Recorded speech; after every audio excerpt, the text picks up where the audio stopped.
We have lots to talk about in today's video, including some trade talk around the Toronto Maple Leafs and the Anaheim Ducks. Plus, we have some big speculation around a potential contract that might be coming for the Rangers and Igor Shesterkin. We'll discuss the latest there and how it could affect another great goaltender in Jake Oettinger, who will likely be the next after Shesterkin to get a deal done. Plus, we have more injury updates, including Rumours Celebrini, Sasha Barkov, and another NHL player has announced his retirement. All that and more coming up next. So welcome back to another video here at Top Shelf Hockey. As I mentioned, we have lots to talk about here today. Let's start first with the news that we have another retirement to announce. A longtime NHL player of 12 seasons, Riley Sheahan, at the age of 32, has decided to retire from professional hockey. Of course, Sheahan carved together a pretty decent career. He was a first-round pick back in 2010, started with the Detroit Red Wings, where he played his first 4 years. Then he became a bit of a journeyman, playing with several teams of the remainder 8 years that he was around the NHL, mostly on shorter-term contracts. Certainly somebody who was mostly a bottom six, fourth-line player for a large chunk of his career. So, obviously he came in, as a high draft pick, high potential, and carved out a decent career. It's amazing how some of these players are such high picks, and they may have been such strong offensive players at lower levels, and then they get to the NHL and end up carving out a career as a stronger two-way player, fourth liner. It's you have to be really, really good to be not so good at the NHL. I know a lot of people sometimes give guys heck and say how bad they are, but it's like, do you realize how good you got to be considered bad at this level? Like, it's pretty, guys who would love to play in the NHL, like me and you, would just, certainly, have to think about how much better than we would be, that they would have to be even be at that. It's crazy, right? So, Sheahan, certainly, like I said, carved out a decent career after not really kind of, hitting that high first-round pick potential that a lot of people thought he was going to be. But nonetheless, he made it and carved out a 12-year career. So hopefully whatever comes next is something that he's happy with and can move on from the game of hockey. I'm not sure if he'll end up working in hockey or elsewhere from there. Some injury updates. Rumours Celebrini had a heck of a first game, scored his first goal very quickly as well, only 7 minutes into the first period. Unfortunately, though, as much as that was a great game, he got hurt, and he is dealing with a hip injury and is now placed on injured reserve. He's going to miss, with IR, you have to miss a minimum of 7 days.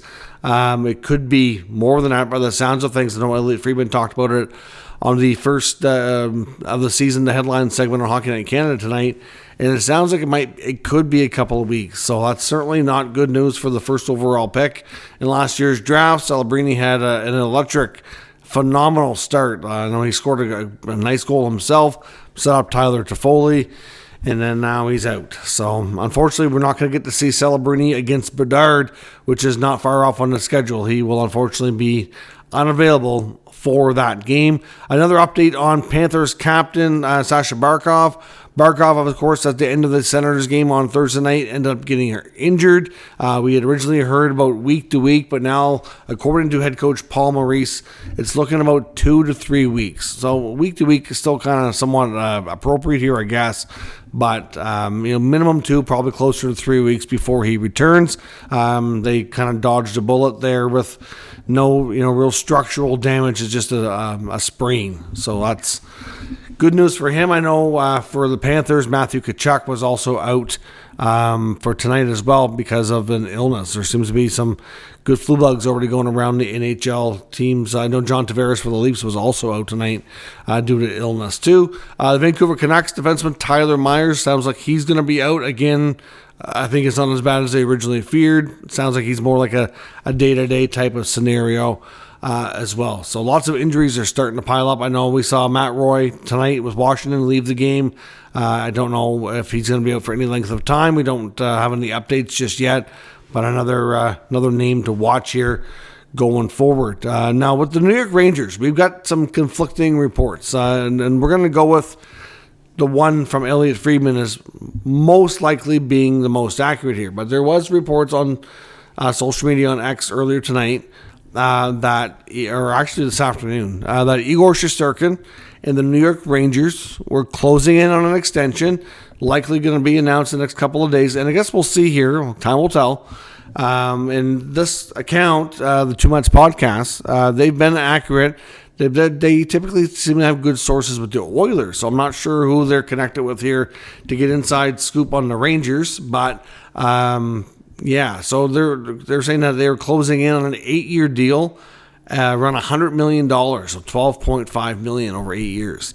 Now, Elliott on the Saturday headline segment tonight, who's arguably the game's top insider, said that right now the belief is that because there was a lot of concern that they were going to shut down negotiations once the season started. There was belief that Igor Shesterkin didn't want that to take place, and that once the season started, he was kind of done with it all. But that doesn't really appear to be the case right now.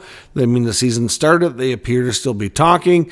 And at this point, it's kind of believed that Igor is just focused on being the best version of himself on the ice, letting his agent handle the negotiations. And if the Rangers and the agent can get to where he wants, then it'll happen. And if not, then it won't. But what Friedman was saying tonight was essentially the belief is if the Rangers can get to where he wants, that he'll sign soon enough, that it's not really a hard and fast deadline here of the season starting. So there really should be no reason to panic around that. But he did not make any mention at all about this other report that they're closing in on a $12.5 million 8-year extension. Now, we'll see. There's no doubt they're talking. There's no doubt they're trying, and that is believed to be the asking price. He did go on to kind of reiterate here that with Igor's camp, that they definitely feel like he is the Rangers' best player, should be paid as appropriately as so, and that they want to go a good amount above the Artemi Panarin contract, and of course, make him the highest paid goalie, the highest paid Ranger. The Rangers have already made it pretty clear from what we've heard that they have no problem making him be the highest paid goalie. It's how much above that threshold of carry price are they willing to go. Like I said, there was belief in some reports in the last couple of days that he rejected an $11 million contract per year for 8 years. So, they're going to have to get up there in that 12 range for it to end up likely having a good chance to happen. So we'll see. 2 very different reports on the scenario today. We'll probably air with Elliott. No offense to the 2 Months podcast, but Friedman certainly, I would suspect, would be better connected.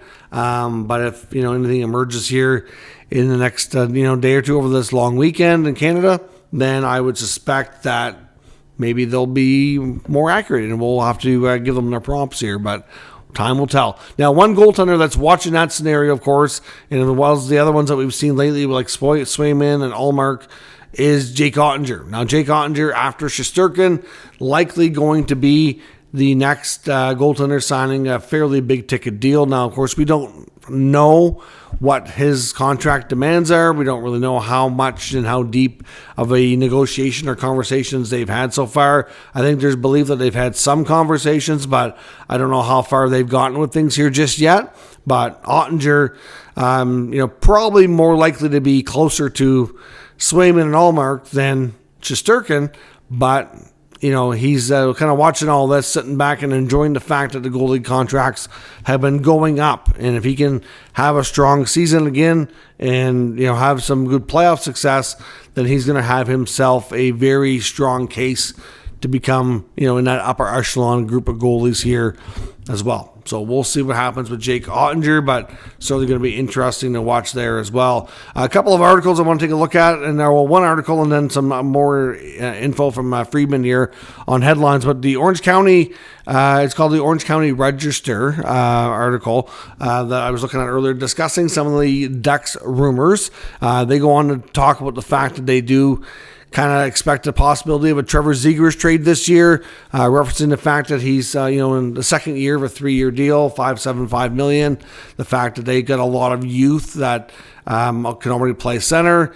Kind of talking the same talk points we've heard before. Does he fit with the team longer term?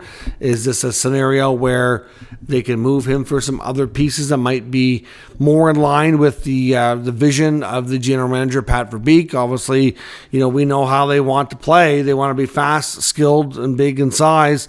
And, Zegras at this point is not known for a strong defensive play. He's not an overly big guy, and has skill and can put up offense. We do know that he's creative and can be an effective player in that sense, and he's still young. But does he fit the style of play? Not really, right? So there's been lots of chatter around him, especially with, Mason McTavish there and Leo Carlson, and then they acquired Cutter Gauthier, and then they've got some other interesting forwards there, guys like Troy Terry already, so it's clear that at this point, he's kind of, I wouldn't say he doesn't fit 100%, but he's not the same style of player as a lot of those other guys. So, I kind of understand the fact why a trade might come to be. There was lots of talk, of course, about Montreal in the offseason. That's kind of died down. I wouldn't completely rule out that possibility, but, once Montreal moves on from some of their veteran players, which is bound to happen sometime over the next, little bit here. Hard to say, though. It depends on how the season goes for them. But, I suspect that Armia and Dvorak especially won't be back after this year, so there could be some room for other forwards, but they also have a lot of youth internally as well, so kind of hard to say where it goes. Now, this article also talks about some other players, but it does reference the fact that a Zegers trade seems very much reasonable on their end of things. Of course, Cam Fowler's very much in the discussion here as well. Working with the team to find a new home, working with opening up his trade option since he can block a lot of teams. There was no trade protection. Same goes for John Gibson, who of course is out injured right now after having surgery for an appendectomy. Clearly, I'm not sure what they're going to do with Gibson. He's struggled. Like, his numbers don't really line up with his salary anymore. And at this rate, they've taken so long to find a deal for him that you have to think that it's going to be very, very difficult to do. So we will see what happens in Anaheim. Now, another goalie that I kind of suspect we might see and hear more rumors of as well is Penguins goaltender Tristan Jarry. Now, I know he signed a longer-ish term deal last offseason, but we know he's up and down. He's injured. He's healthy. He's hot. He's cold. Right now, the Penguins with youngster Joel Blomqvist, and then, of course, they have Nedeljkovic, who they brought back. Tristan Jarry might find himself kind of the odd man out. Their youngster has looked good so far, and Nedeljkovic has typically been pretty steady during his time there. I do wonder, especially if this season kind of, gets off the rails, and, I don't expect the Penguins to be super, super strong here. I do think Tristan Jarry is a name that's very much going to be in play. It's just going to be a little bit challenging given his contract. But if there's a taker out there, I have no doubt Kyle Dubas will be shopping him and see what they can do with that contract to get some much-needed cap space. Now, the Maple Leafs, we're going to talk about the Leafs update from Elliot Friedman on Timothy Liljegren's future. Of course, they talked about on the headline segment that right now he says the Leafs are preaching patience. Patience, that it's not a given that he'll never play for the Leafs again. But right now, if you look at the depth chart, he's looking at about, in the 8-9 spot. And if Hakanpää was healthy, he'd probably be a spot lower. But you get their 6 defensemen that are playing. He's not in there. And then you've got, on top of that, Philippe Myers is probably on the right side. It seems like he would be picked before Liljegren to go in and play. At least that's the feeling I get based on what we saw in the preseason and training camp. So he's clearly fallen, down the chart here. Now, obviously, he's a right-shot defenseman. He was a fairly high draft pick. He's had his moments in the NHL before where he's looked pretty good. But, at the same time, he's not doesn't have a super long history, super well-established here of strong play. So, clearly, he's on a 2-year contract at $3 million. So, it's a little bit surprising in a way that he's getting this kind of treatment. But when he hasn't lived up to the hype in training camp, this is what happens, right? So clearly what Elliot was saying is that he believes that the Maple Leafs have given him some permission to speak to other teams, while at the same time, preaching patience here, saying, we'll try to see what we can do. But ultimately, I don't think he's formally demanded a trade, but based on what Friedman was saying is that he's telling them, I want to play. And if I can't play here, I want to play somewhere else. So he's not like, out there demanding a deal to get traded, but it could lead to that if it drags on too much longer, right? Clearly, they don't seem to be in a rush. And when the team is going to be winning and doing well, barring injuries, you're probably not going to be seeing a whole lot of changes. So, at this rate, it's hard to say where he could end up. But the fact that Connor Timmins, who was expected to be put in the minors, has outplayed him, and then Philippe Myers, who come in, and Myers hasn't even been a consistent regular NHL player. Like, they seem to value him more. He's a big guy, but he's had a lot of knee issues over the years. Then they got Hakanpää. So, there's, easily 3 defensemen who you wouldn't have expected to be ahead of them that are. So that's not good for Liljegren. That's not good at all. So I would likely see a trade. I guess the thing here that the Leafs are preaching patience with is they probably don't want to be in a scenario where they move him and then see him flourish somewhere else and then regret it. And that happens a lot in the NHL where teams sometimes give up on players a little bit too early. But sometimes if they're not showing what you need to see to play them more and get them a bigger role and more solidified into your lineup, another team might, and maybe it's just a better fit. You just never know what you're going to see in that sense. So obviously the Leafs are going to have some other decisions to make, mostly in their bottom 6 as time goes on here. But clearly for right now, Liljegren is by far the main name getting a lot of attention on the trade market.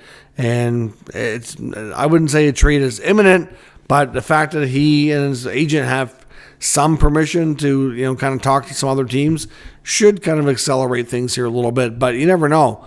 All it takes is one bad period or something, and the Leafs get an injury or two in the blue line. Suddenly he's needed. He comes in, he plays well, and then everything goes away, right? Like, you just never know what you're going to find. So time will tell, but right now Timothy Liljegren's getting a lot of attention on the trade market, and obviously, given permission, we'll accelerate things here a little bit. So let me know your thoughts on all of today's news and rumors down in the comments. We'll discuss further. If you're new to the channel, of course, make sure you subscribe and stick around. We'll keep you up to date with all the news, rumors, and analysis of all 32 NHL teams. Thank you for watching, and I will catch you next time.